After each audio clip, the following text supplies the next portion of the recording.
Welcome friends. तो मैं आज आपको पढ़ाने जा रहा हूँ ब्लड के बारे में। ठीक है।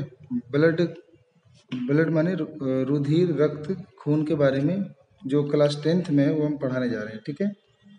तो पढ़ते हैं। लिखा है कि मतलब रुधिर। ठीक है। रुधिर यानी रक्त। रक्त जो होता है वो एक लाल कलर का द्रव होता है जो हमारे शरीर में परिसंचरित होता रहता है, यानी हमारे शरीर में बहता है। जो खून होता है वो लाल होता है क्योंकि इसके अंदर जो आरबीसी होते हैं उनमें हीमोग्लोबिन नाम का एक लाल वर्णक यानी पिगमेंट पाया जाता है। तो हीमोग्लोबिन नामक एक लाल वर्णक पाया जाता है, इसीलिए खून का रंग लाल होता है। जो हमारा ब्लड होता है वो एक संयोजी उत्तक होता है, यानी कनेक्टिव टिश्यू होता है, यानी संयोजी उत्तक होता है। रुधिर ना 4 प्रकार के भागों से मिलकर बना होता है, जिसमें पहला होता है आपका प्लाज्मा। ठीक है, इससे हम बोलते हैं प्लेज्मा। इसको हम प्लाविका भी बोलते हैं हिंदी में। दूसरा होता है लाल रुधिर कणिकाएं। तो लाल रुधिर कणिकाएं। ठीक है। और तीसरा होता है श्वेत रुधिर कणिकाएं। और चौथा होता है आपका प्लेटलेट्स यानी पट्टिकाणु। पट्टिकाणु या इसे बोलते हैं बिम्बाणु। ठीक है, बिम्बाणु। तो खून इन 4 भागों से मिलकर बना होता है। तो एक एक करके इनके बारे में भी पढ़ेंगे। तो जो प्लाज्मा होता है ये एक तरल होता है। ठीक है, ये एक बिल्कुल तरल होता है जो 3 प्रकार की, मतलब खून में मेनली प्लाज्मा होता है और इसके अंदर ये छोटे छोटे लाल रुधिर कोशिकाएं, श्वेत रक्त कोशिकाएं और पट्टिकाणु, ये तीनों उसके अंदर तैरती रहती है प्लाज्मा में। ठीक है, तो प्लाज्मा मेन होता है, इसके अंदर ही ये तैरती रहती है तीनों। जो रुधिर होता है, ठीक है, तो पढ़ते हैं प्लाज्मा के बारे में। तो हमारा जो खून होता है उसमें समझ लो प्लाज्मा बहुत ज़्यादा होता है। ठीक है, प्लाज्मा जो होता है एक रंगहीन द्रव होता है, ये भी याद करना है। प्लाज्मा जो होता है एक रंगहीन द्रव होता है और इसमें मुख्यतः जल होता है और इसमें कई पदार्थों का भी मिश्रण होता है। प्लाज्मा में लगभग 90% समझ लो जल होता है। ठीक है, और इसके अलावा इसके अंदर प्रोटीन होता है, पचा हुआ भोजन होता है, सामान्य लवण होता है, अवशिष्ट उत्पाद कार्बन डाइऑक्साइड, यूरिया और हार्मोन भी खून के अंदर ही होता है। प्लाज्मा इन सभी पदार्थों को शरीर के एक भाग से दूसरे भागों तक ले जाता है और जो आरबीसी, डब्ल्यूबीसी और प्लेटलेट्स होते हैं ये भी इसी प्लाज्मा में तैरते रहते हैं, डूबे रहते हैं, इसके साथ घूमते रहते हैं। ठीक है, तो अब पढ़ते हैं लाल रुधिर कोशिकाएं के बारे में। तो लाल रुधिर कोशिकाएं जो होती हैं इनके अंदर हीमोग्लोबिन नामक एक लाल वर्णक पाया जाता है। ठीक है, तो जो आरबीसी होती है ये ऑक्सीजन की वाहक होती हैं, यानी शरीर में ऑक्सीजन पहुंचाने का काम करती हैं। और वास्तव में जो आरबीसी होता है इनके अंदर जो हीमोग्लोबिन होता है वो ऑक्सीजन को शरीर के सभी भागों तक पहुंचाता है। तो हीमोग्लोबिन क्या करता है कि फेफड़ों से ऑक्सीजन को ले लेता है और उसको लेकर शरीर के सभी ऊतकों तक पहुंचाने का कार्य हीमोग्लोबिन करता है। कभी कभी क्या होता है हीमोग्लोबिन कार्बन डाइऑक्साइड वाले ऊतकों को भी पकड़ के शरीर में, मतलब शरीर के सभी हिस्सों से कार्बन डाइऑक्साइड को हीमोग्लोबिन वापस फेफड़ों तक ले आता है। ठीक है, तो जितने भी अधिकतर कार्बन डाइऑक्साइड होते हैं वो विलीय रूप में खून में प्लाज्मा में ही होते हैं। ठीक है, तो लाल रुधिर कोशिकाएं जो होती हैं वो आकृति में लगभग गोल होती हैं। इनमें केंद्रक नहीं होता है, इस बात का ध्यान रखना है, इसमें केंद्रक नहीं होता है।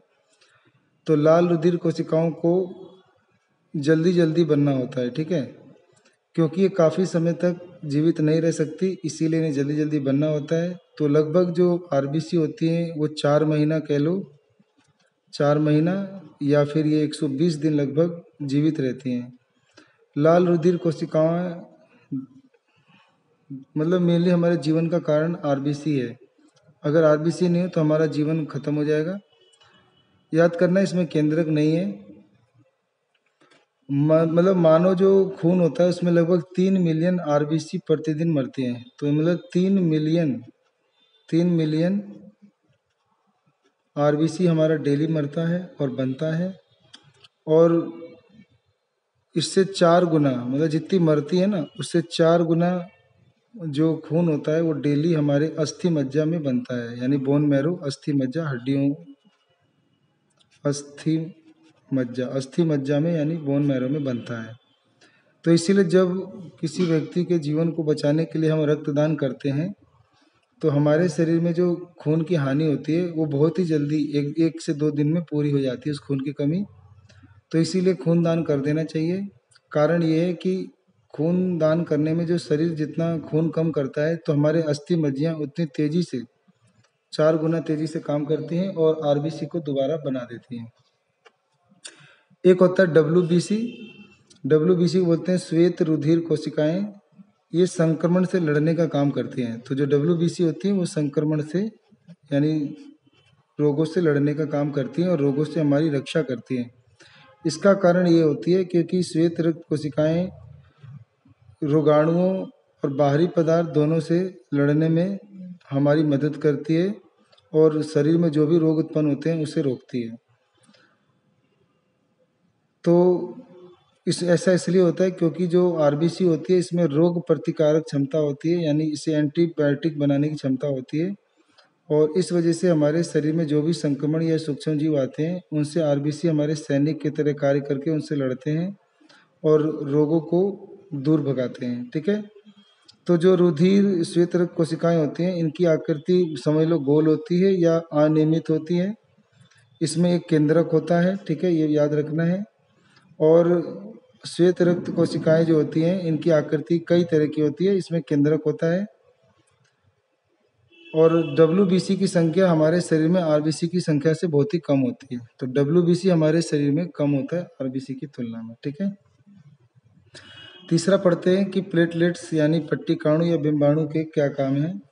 तो पट्टिकाणु कहाँ बनते हैं? तो ये अस्थि मज्जा में बनते हैं। और पट्टिकाणु जो होते हैं इनमें केंद्रक नहीं होता, ये भी आपको याद रखना है। पट्टिकाणु जो होते हैं हमें कभी चोट वोट लग जाता है या शरीर से खून निकलता है तो रक्त का थक्का बनाने में मदद करता है। तो जब कभी हमारे हाथ पांव कहीं कट जाता है, खून निकलता है, तो पट्टिकाणु खून को जमाने का काम करते हैं और खून का बहना रोकते हैं। सभी रुधिर कोशिकाएं यानी जितनी भी रुधिर कोशिकाएं हैं अस्थि मज्जा में यानी बोन मैरो में बनती हैं। और ठीक है, तो जितने भी हड्डियां होती हैं वो एक स्टीम सेल होता है उसमें बनती हैं। ठीक है, यानी हिंदी बोलते हैं स्तंभ कोशिकाएं में बनती हैं, मतलब कुल मिला के अस्थियों में हड्डियों में बनती हैं। ठीक है। अब जानेंगे कि कार्य खून के मतलब क्या कार्य होते हैं। तो मानव शरीर में जो खून होते हैं इसके मतलब वैसे तो कई कार्य होते हैं। तो इसमें से हम समझ सकते हैं पहला कार्य होता है शरीर के एक अंगों से दूसरे अंगों में गैसों का यानी कार्बन डाइऑक्साइड का, ऑक्सीजन का और पचे हुए भोजन का आदान प्रदान करना इसका काम होता है। पचे हुए भोजन को और अवशिष्ट पदार्थों को यानी हार्मोन को, एंजाइम को, आयनों को परिवहन करता है ये। और शरीर के रोग के प्रति सुरक्षा और शरीर के तापमान को भी अनुकूलित ब्लड ही करता है। ठीक है। तो यानी हमारे जो खून होता है वो ऑक्सीजन को फेफड़ों के विभिन्न भागों तक ले जाता है और कार्बन डाइऑक्साइड को फेफड़ों तक वापस लाता है। ठीक है।